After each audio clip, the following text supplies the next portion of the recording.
There was a time my house echoed with laughter. Now, it's just too big for a lonely old man. 5 bedrooms, 3 bathrooms, a grand living room with a fireplace, a kitchen where Esther used to hum while cooking, and a dining room where family. Dinners once brought warmth to the walls.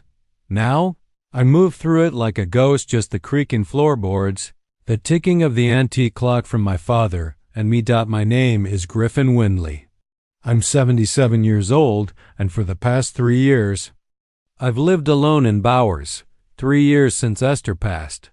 Cancer took her fast 6 months from diagnosis to funeral. Some nights, I still wake up reaching for her side of the bed, only to find cold sheets. We had 49 good years together, one short of our golden anniversary. Esther had already started planning it.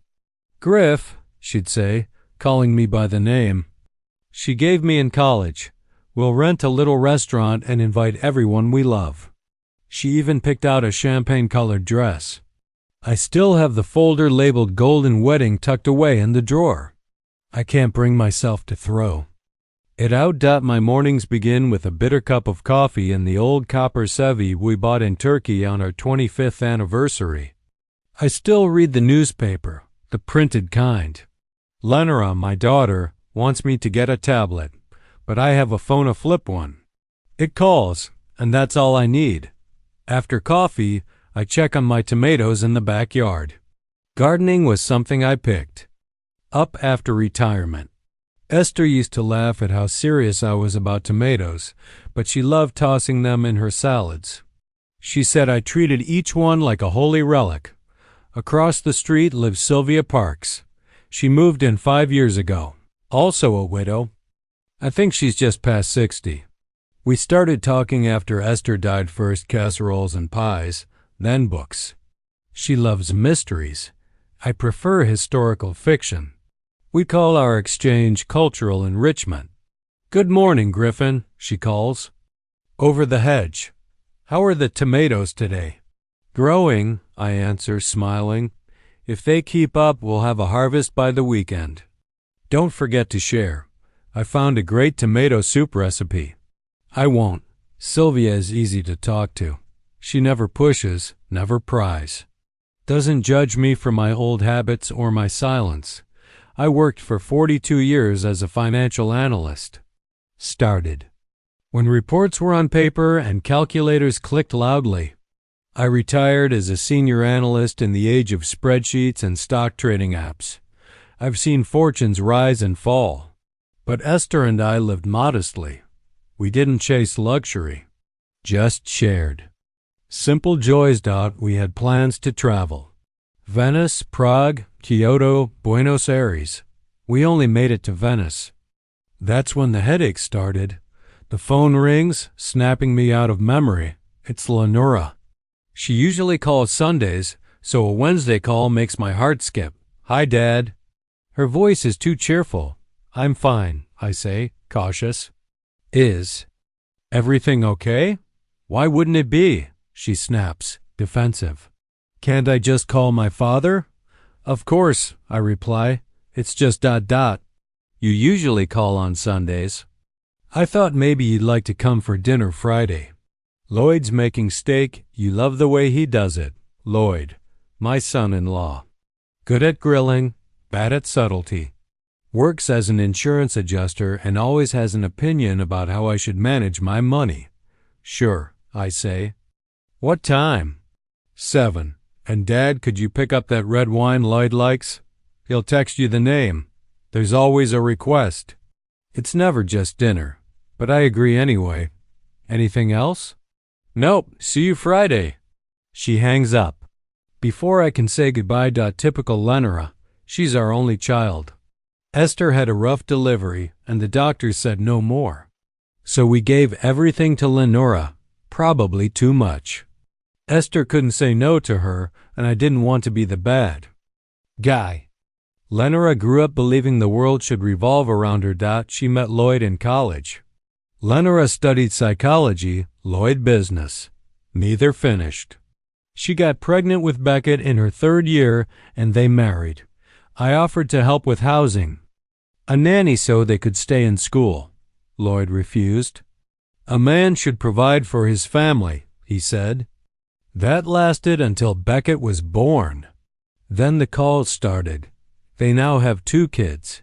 Beckett's 16, Fiona, 14. They're home. A gift from me, the down payment was their wedding present. 4 bedrooms, 2 stories.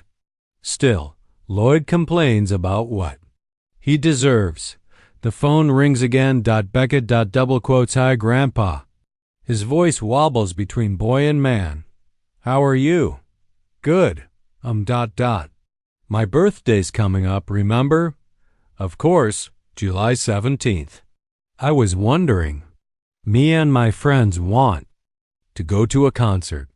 It's not expensive, but we'd need money for the bus and maybe a hotel. Do your parents know?" "Yeah, I told Mom. She said to ask you." "Of course she did. I'll think about it," I say. "Let's talk Friday at dinner." "You're coming?" Surprise in his voice. Guess Lenora didn't tell them. "Cool. See you, Grandpa." I decide to take a walk. The store is 20 minutes from home. Good for the knees, the doctor says. On the way, I see Todd Gibbs. He had hip surgery last year. Walks with a cane. Griffin. He waves. Still surviving family visits? Dinner with Lenora Friday, I say. Probably another money request. Don't give in, Todd says bluntly. It's your money. He's right. But it's not that simple. Money stopped being a goal long ago. And when you've buried the love of your life, the idea of hoarding wealth feels ... empty ... still. I don't want to be their bank. We chat a bit about health and grandkids before parting ways. Back home, Sylvia is in her garden. She spots me and smiles. Tea? I made blueberry pie. She doesn't know it, but sometimes she's the only one who sees me, not what I have. Not what I give, just me ... double quotes, yes, I say, smiling back. It would be my pleasure. Reply. And head towards her house. Over tea and cake, we talk about books, about gardening, about the latest city news. Sylvia used to work as an editor for a publishing house and still does freelance work. She is intelligent and an interesting conversationalist. Lenora invited me to dinner. I say when the conversation naturally turns to family. Oh, Sylvia raises her eyebrows. And what do you think? I don't know. On the one hand, she's my daughter and I want to see her and the grandchildren. On the other, I don't finish the sentence. On the other hand, you feel like they're only interested in your wallet. Sylvia finishes for me. Griffin, you're too kind to them. After everything they've done, she means Esther's funeral. Lenora insisted on a modest ceremony, saying that Mother wouldn't want any excesses. In fact, Esther wanted her funeral to be a light farewell with music, flowers, and memories.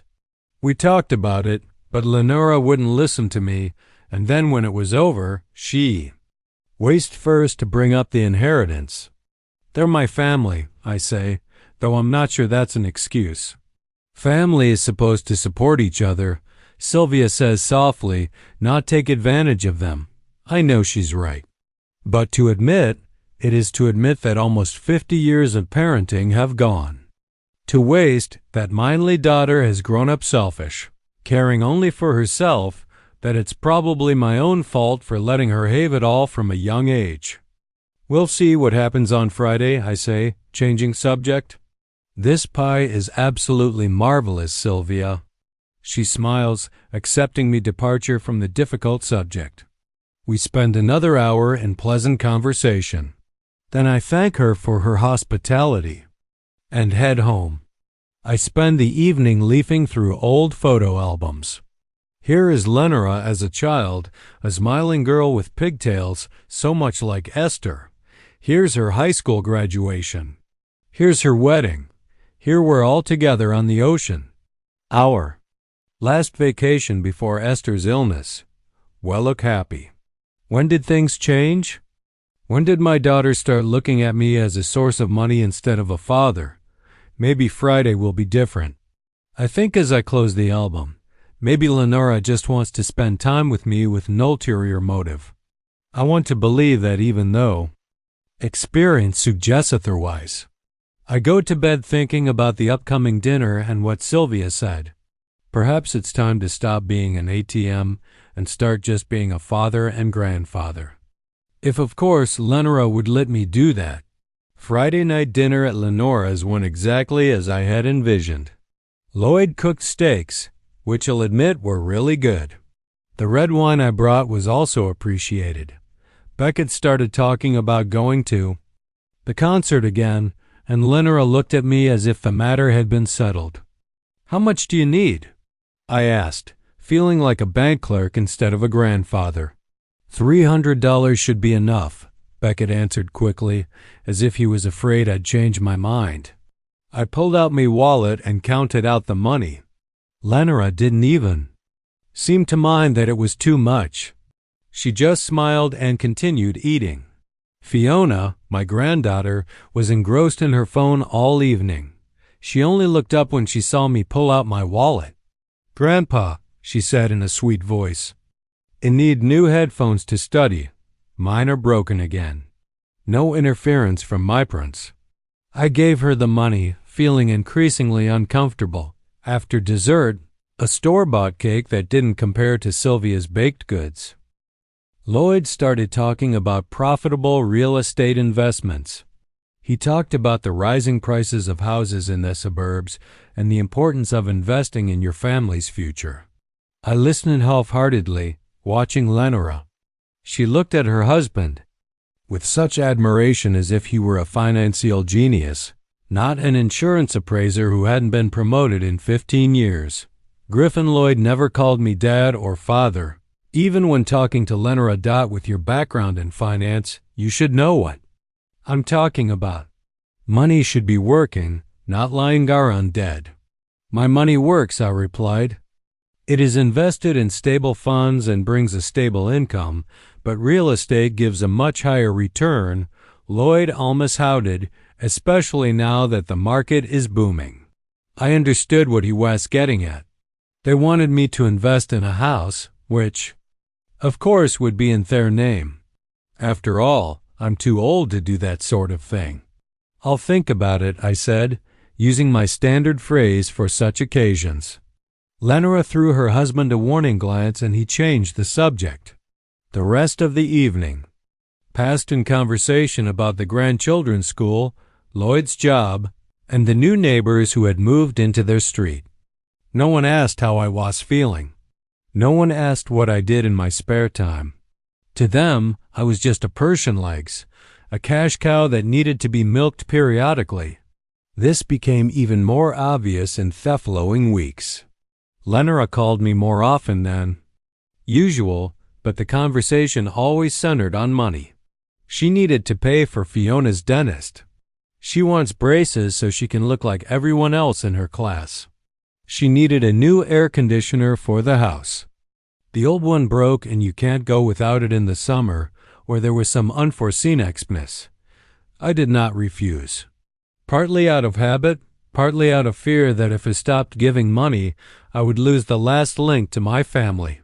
Esther would not have approved of such behavior. But Esther is gone, and I have to make my own decisions. One rainy Tuesday afternoon, I was sitting in Martha's Cafe, a small establishment in downtown Bowers known for its pies and casual atmosphere. I often stopped in here for coffee and to read the paper. Doris, the waitress, knew my order by heart. Black coffee and a slice of apple pie.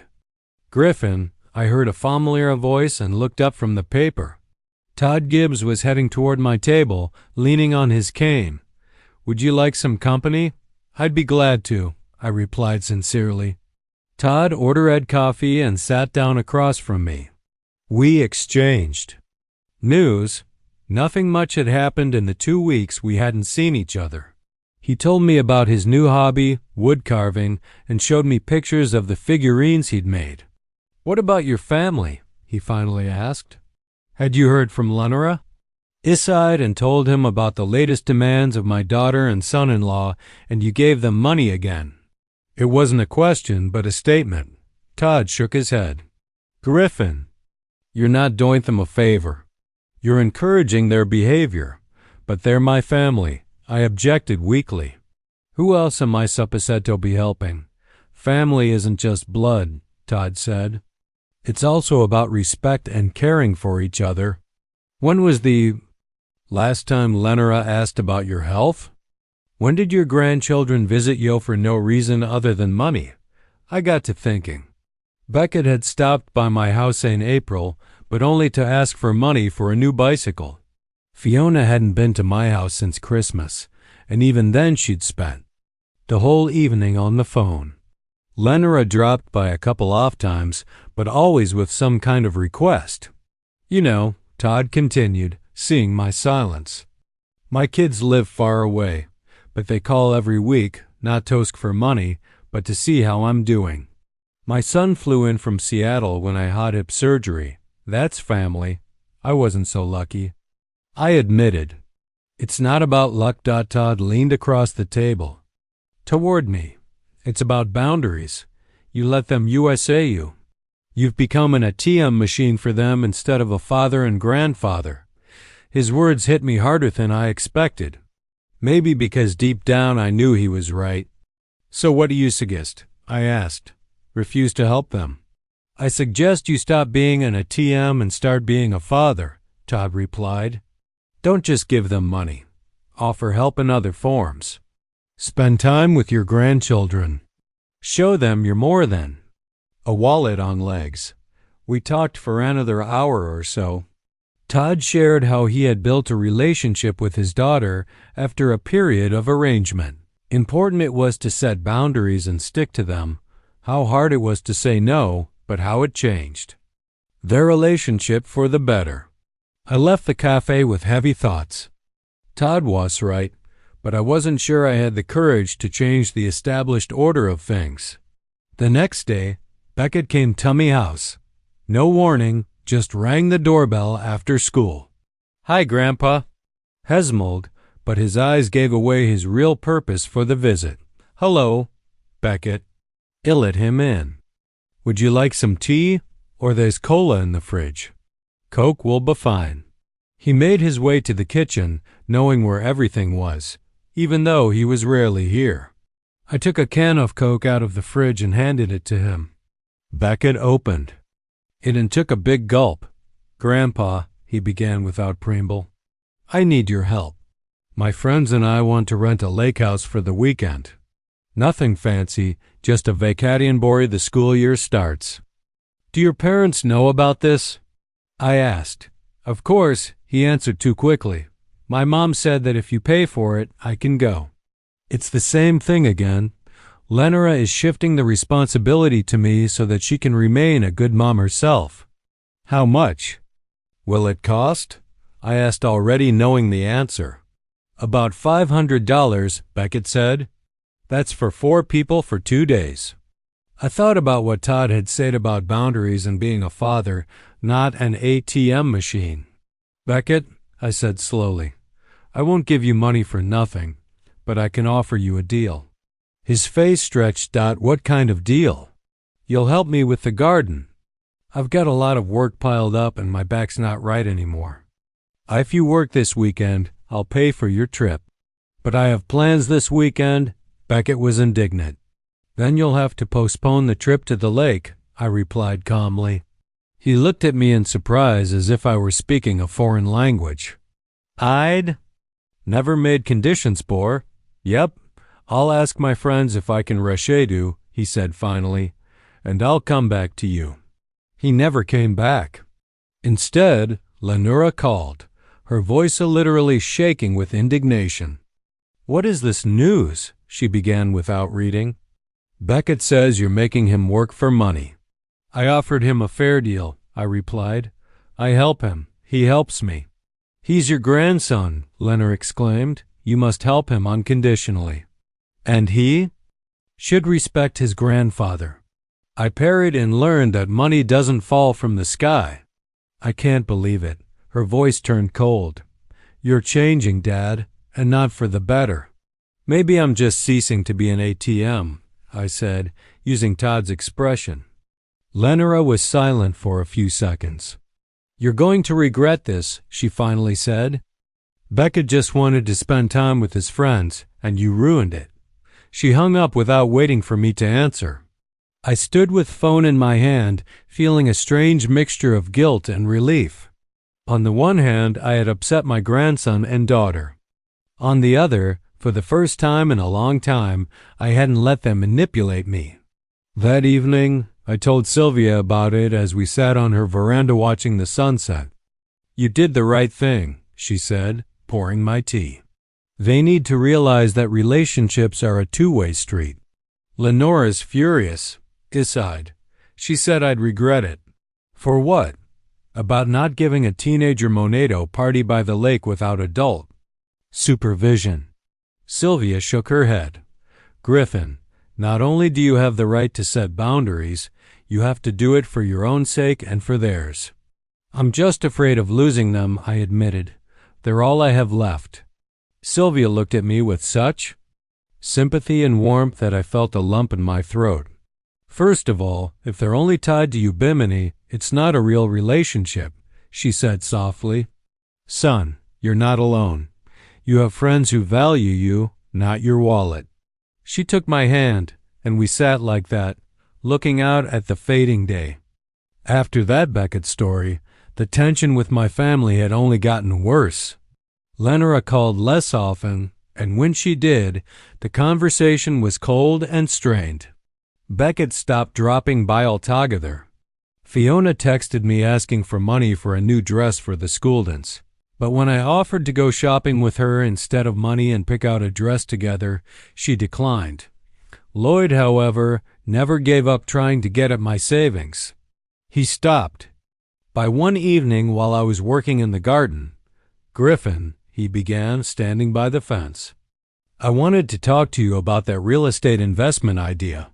I'm still thinking about it, I replied, not stopping to trim the bush. Listen, he shifted to a confiding tone. I found a great one. It's in a good neighborhood. It needs a few minor repairs, but then the value will skyrocket by at least 30%. He straightened up and looked at him. How much do you need to invest? The down payment is $200,000, Lloyd said as if it were $200. But it's a good investment, I assure you. And the house will be in Wa's name? I asked bluntly. Lloyd hesitated. Well, given your age, we thought it would be more logical to put it in my and Lenora's name to avoid inheritance problems in the future. Iman, I should give you $200,000 and the house would be yours. I summarized. Is that how it works, Lloyd? You misunderstand. He started to get defensive. It's an investment for Thewhole family, for the future. For your future, I clarified. What do I get? You get the assurance that your money is working, not lying around dead, Lloyd said faster and faster. And of course, you'll always be able to visit us in our new home. Stay, I repeated, in the house I paid for. That's very generous of you. Lloyd blushed either with anger or embarrassment. Look, if you don't want to help your own daughter and grandchildren, just say so, he almost shouted. Don't play the victim. I'm not a victim, Lloyd, I said calmly, and I'm helping my family. But there's a difference between helping and being a cash cow. You're going to regret this, he said, turning around. Lenora was right about you. I watched him walk away and thought about the fact that both daughter and son-in-law used the same phrase. You'll regret it. It sounded almost like a threat. In the following weeks, the situation only got worse. Lenora stopped calling completely.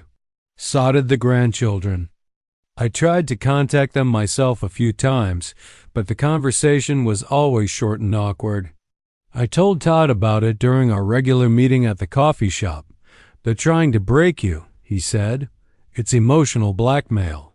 They think that if they stop communicating, you'll get scared and start giving them money again. Maybe they're right, I admitted. I miss them, especially the grandkids. That's okay. Todd put his hand on my shoulder. But think about it. Do they really miss you or just your money? True love doesn't depend on material possessions. I knew he was. Right.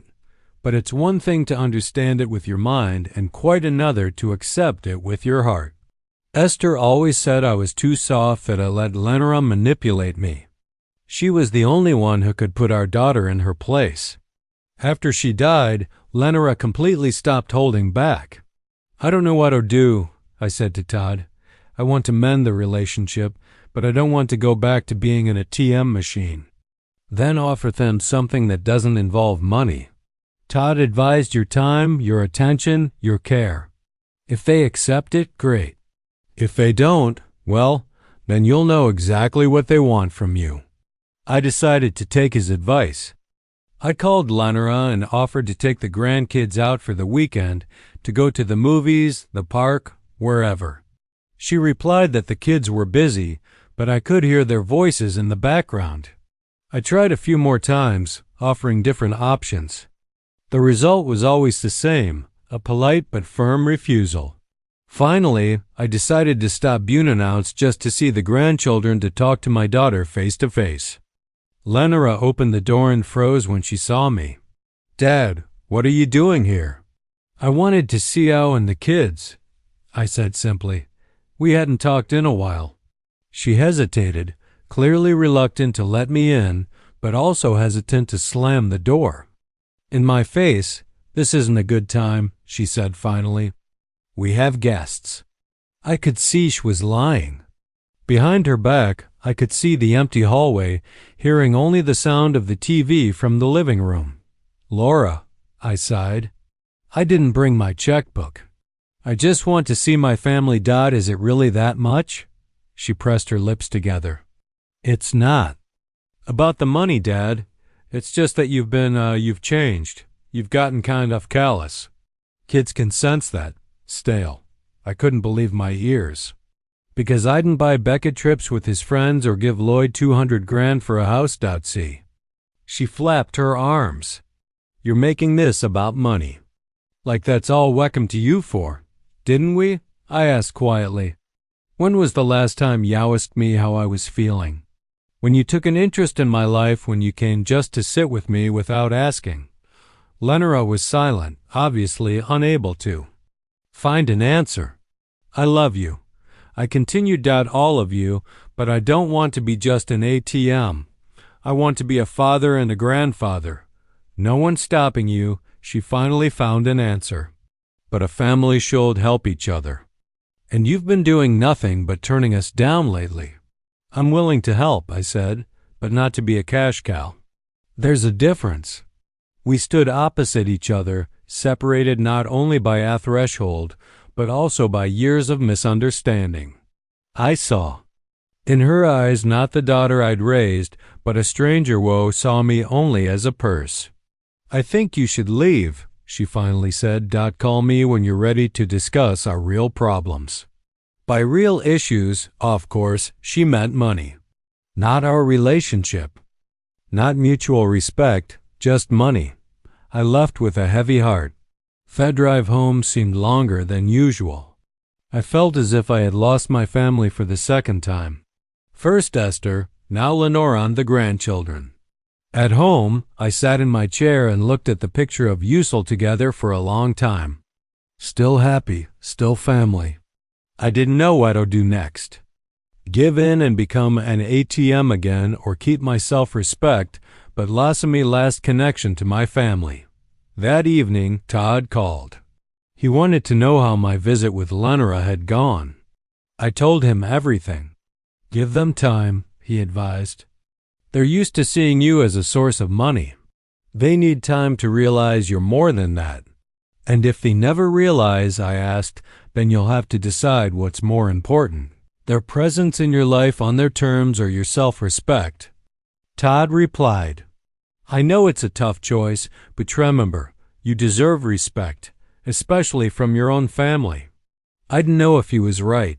I didn't know if I had the strength to keep standing my ground. I just knew I could no longer be just an ATM. For people who should love me for something other than money. It had been 2 weeks since my failed visit with Lenora. She hadn't called. Neither had the grandchildren. I was beginning to get used to the silence of the phone, to the fact that no one was asking for money, asking for help. It was a strange feeling, a mixture of loneliness and relief. Wednesday night, as I was making dinner, the phone rang. Lenora's number. I hesitated before answering it, but pressed the button anyway. "Hello. Hi, Dad." Her voice sounded genuinely warm, almost like old times. "How are you?" "I'm fine," I answered cautiously. "And you?" "I'm good.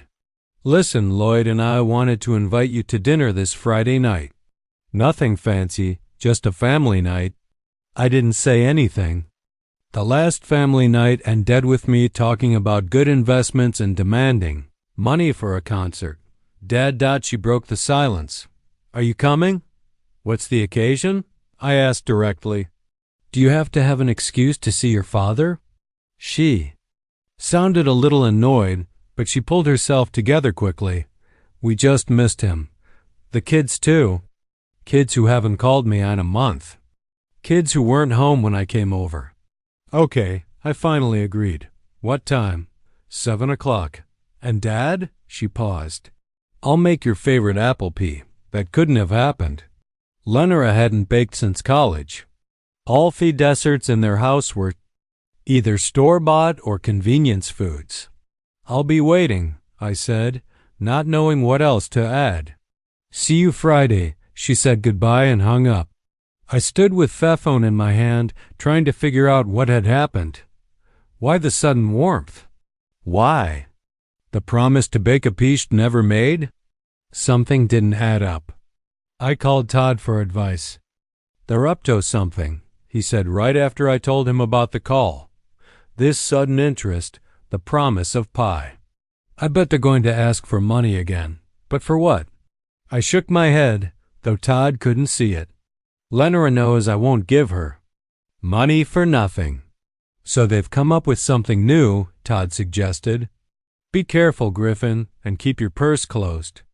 I promised to be cautious, but part of me still hoped that Lenora really wanted to mend their relationship, that this wasn't another attempt to get at my money. I arrived at their house at 7 sharp on Friday. Lloyd opened the door with a wide smile, another worrying sign. Usually, he barely said hello. "Griffin," he exclaimed as if I were an old friend. Come in. Lenora is just finishing up dinner." The house looked specially clean and cozy. The dining room was decorated with candles, Phoebus said I'd given them for their 10th wedding anniversary. Beckett and Fiona sat in the living room, both unusually neatly dressed. They looked up when I walked in and even stood up to say hello. Fiona even gave him a hug, the first in months. "Hi, Grandpa," Beckett said with a smile. "It's been a long time." "Yeah, a long time," I agreed, still not sure what was going on. Lenora came out of the kitchen, wiping her hands on her apron, a sight so unusual that I almost wondered who she was and what she'd done to my daughter. "Daddy," she hugged me, and I could smell the perfume I'd given her last Christmas. "I'm so glad you came." Dinner passed in a strange, almost surreal atmosphere. Lenora inquired about my health. Lloyd told funny stories from work. The grandchildren talked about school and didn't look at their phones. No one asked for money, complained about life, or hinted at profitable investments. He begged to relax. Maybe they really did miss me. Maybe my decision to set boundaries made them reconsider their attitude toward me. After dinner, Lenora actually served apple pie. It wasn't as good as Esther's or even Sylvia's, but the very fact that she baked it for me touched my heart. "Thank you," I said sincerely. "It's been a long time since I've had home baking." "What about your neighbor?" Lenora asked with a touch. "Off jealousy. Beckett said she bakes for you all the time." "Sylvia sometimes brings peas," I admitted. "But yours is special." Lenora smiled, clearly pleased with the compliment. After dessert, The grandchildren retired to their rooms, leaving the three of us, me, Lenora, and Lloyd. That's when the real conversation began. Dad, Lenora took a deep breath. We wanted to talk to you about something important. I tensed up. This was it. Now they were going to get to the point, the real reason for this dinner. Lloyd and I have been thinking a lot about the future, she continued. About the children, about their education, about our lives. Lloyd nodded, looking at me with a strange expression, a mixture of hope and calculation, and we decided it was time to move on. Lenora took her husband's hand. Our house was getting too small. The children need more space, their own rooms to study in. Lloyd needs enough essay to work in. I was silent, waiting for him to continue. We found the perfect place. Lloyd pulled a folded piece of paper out of his pocket and unfolded it in front of me. It was a print out of a listing for a house for sale. 5 bedrooms, 3 bathrooms, an office, a backyard with a pool in a great neighborhood near the best school in town. I looked at the price and almost choked. $790,000, and you want I started knowing fiends were. We want you to help us with this house. Lenora squeezed my hand.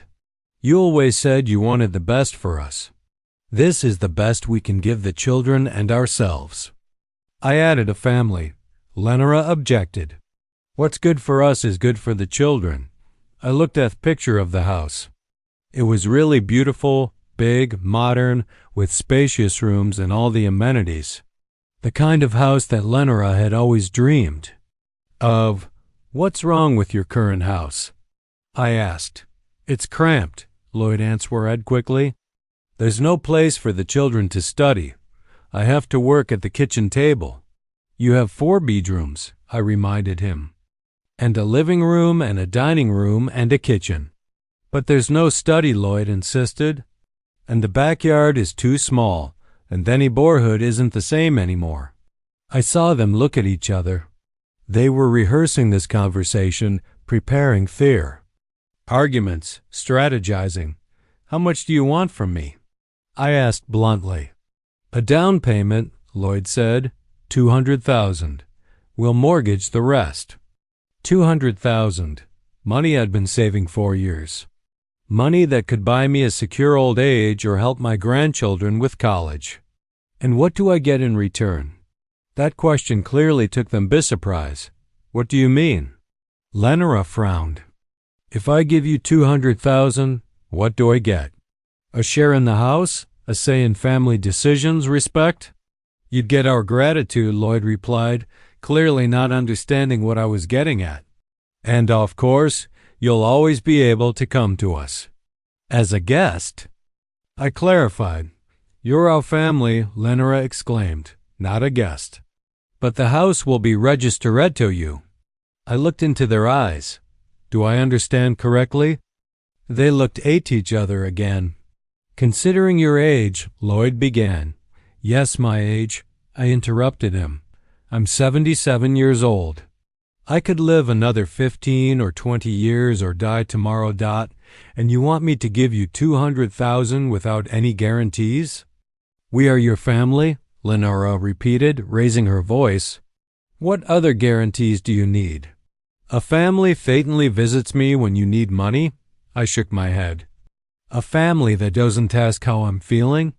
A family that didn't invite me over for dinner for months until they needed $200,000. That's not fair.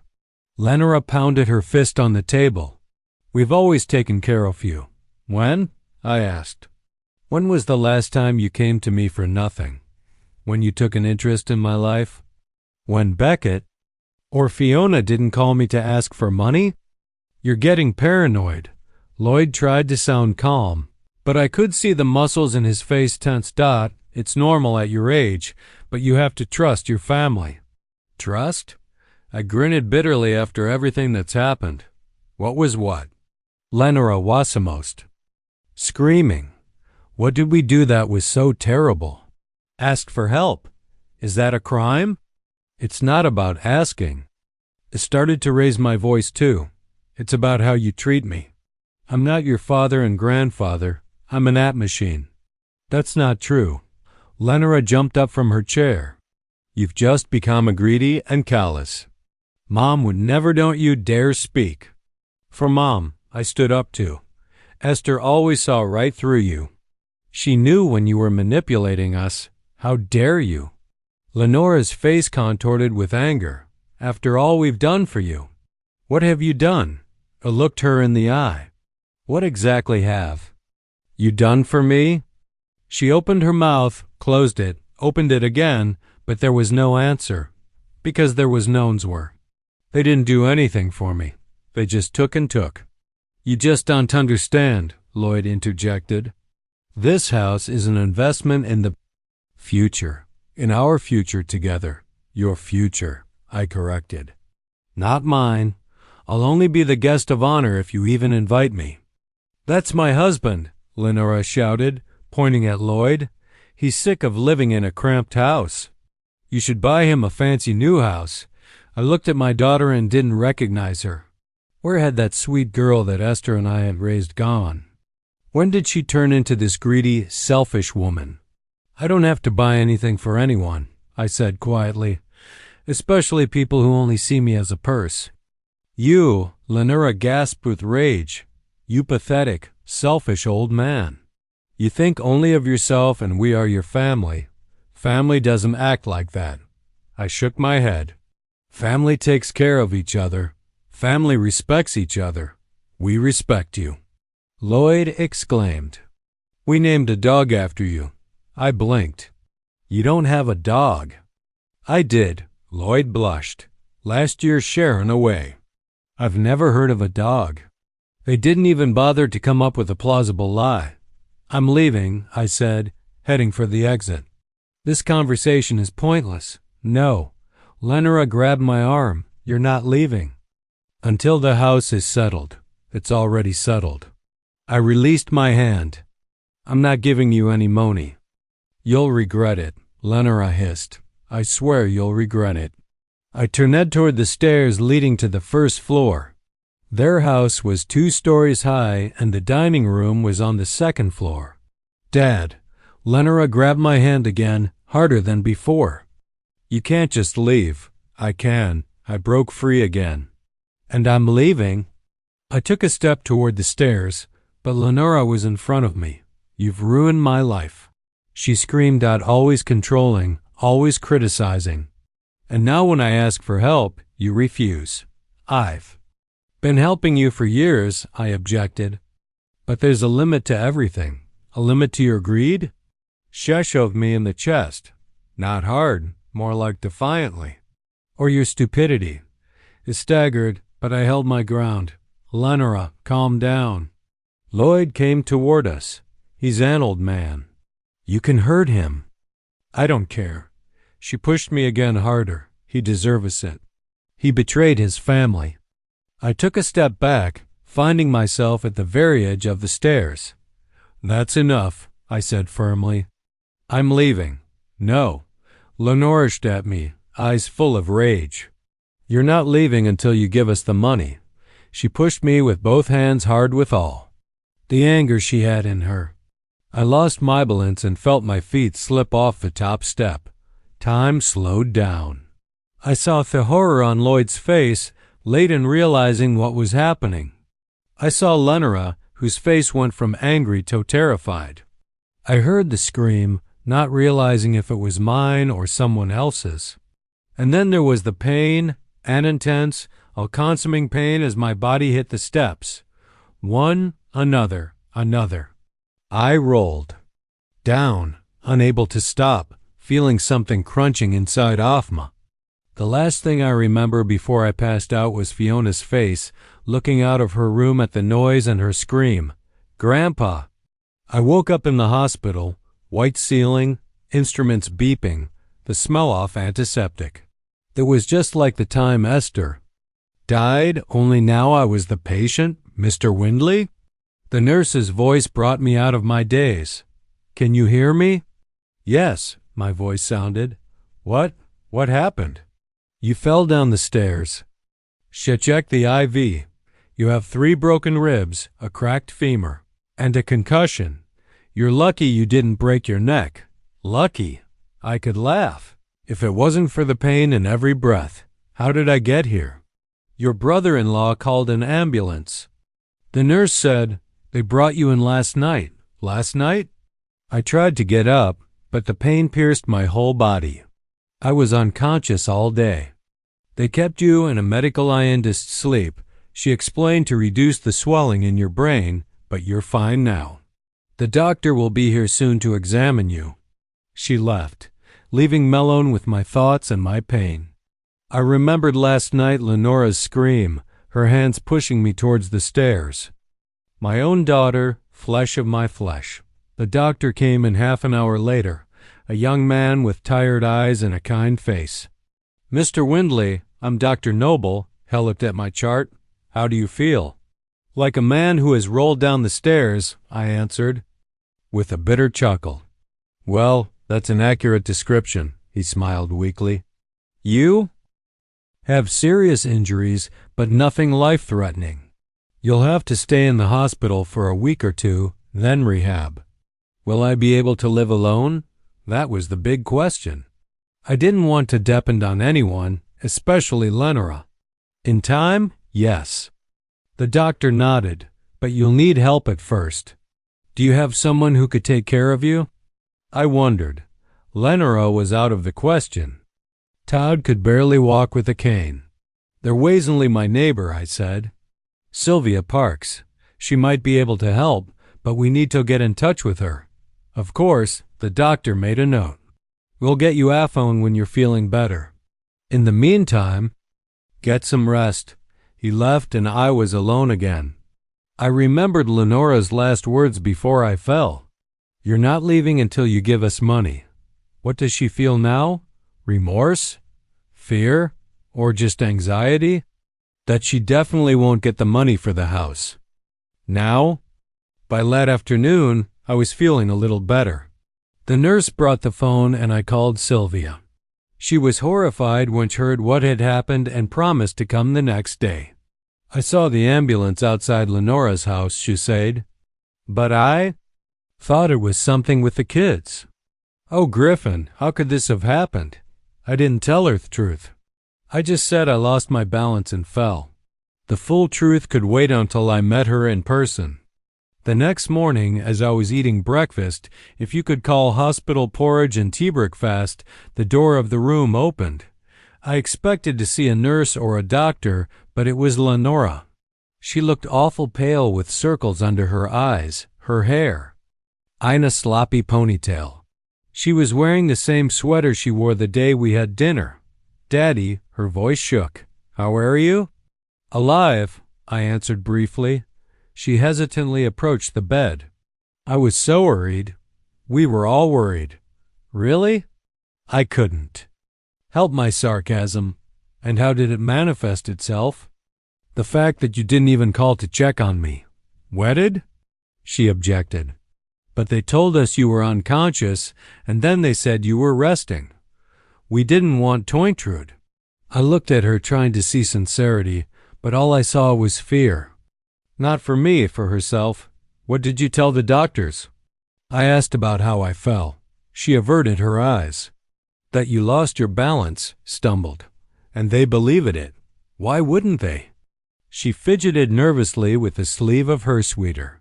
You're an old man. These things happen. I was silent looking at her. My daughter, the woman who pushed me down the stairs for money, and no fears not for my health, but for her freedom. Lenora, I said at last, I wanted you to leave. What? She looked genuinely surprised. But I've only just come. He wanted to sit with you to talk about what? I interrupted. About the $790 house. About how cramped your 4 bedrooms are, or how you pushed me down the stairs. I didn't, she stammered. It was an accident. I didn't mean for you to fall, but you pushed me. I looked her straight in the eye intentionally with force when I was standing at the edge off stairs. I was furious, she admitted, but I didn't want you to get hurt. It's weird, Daddy. Go away, I repeated. I don't want to see you. Papa, please. She took my hand. Let's forget this terrible evening. Let's start over. I'll take care of you. Help with rehab. So you can ask me for money again. I let go off her hand. No, Lenora, it's over. What do you mean? Fear appeared in her eyes. I went. Be your ATM anymore, I said firmly.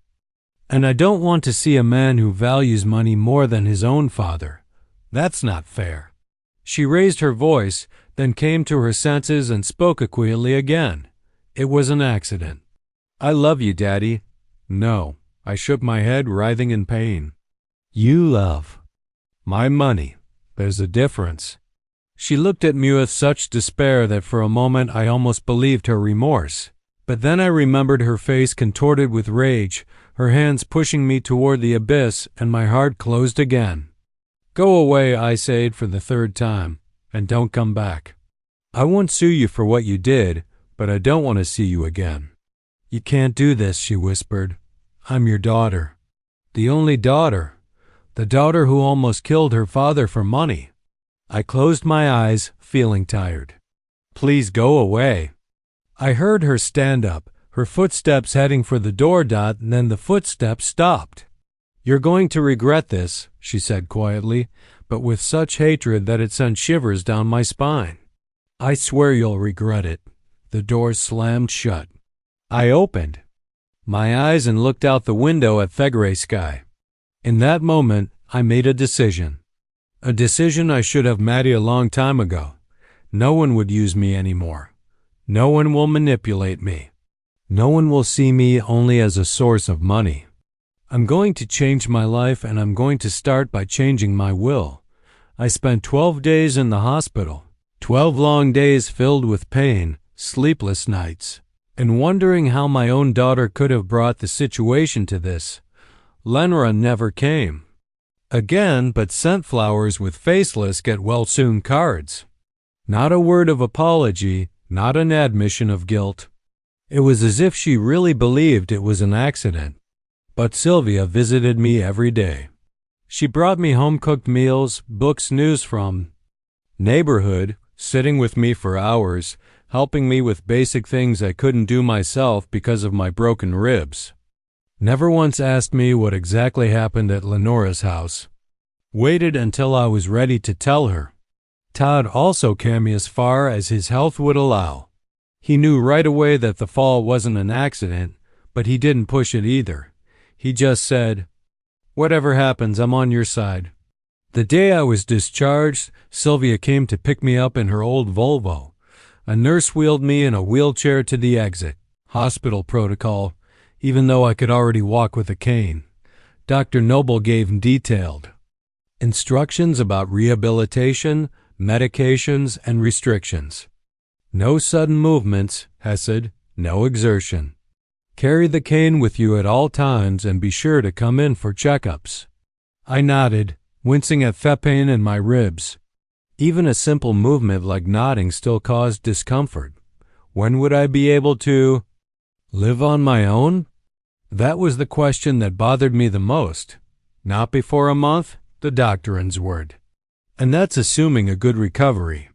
You'll need help with cooking, laundry, maybe even bathing at first. I'll take care of him, assured Sylvia, who was standing next to him. I have the experience in caring for the sick. My husband was sick for a long time before he died. The doctor nodded. Obviously advised with her answer. Then I expect to see you in a week for a checkup, Mr. Windley. The drive home was quiet. I looked out the window at the familiar streets of Bowers, at the people going about their business, at the trees beginning to turn yellow. Autumn was coming. Life went on. The world didn't stop because of my drama. I've prepared the guest bedroom. In my house, Sylvia broke the silence. It's on the first floor. You won't have to climb the stairs. Sylvia, I turned to her. I can't ask you to do that. It's too much. You didn't ask.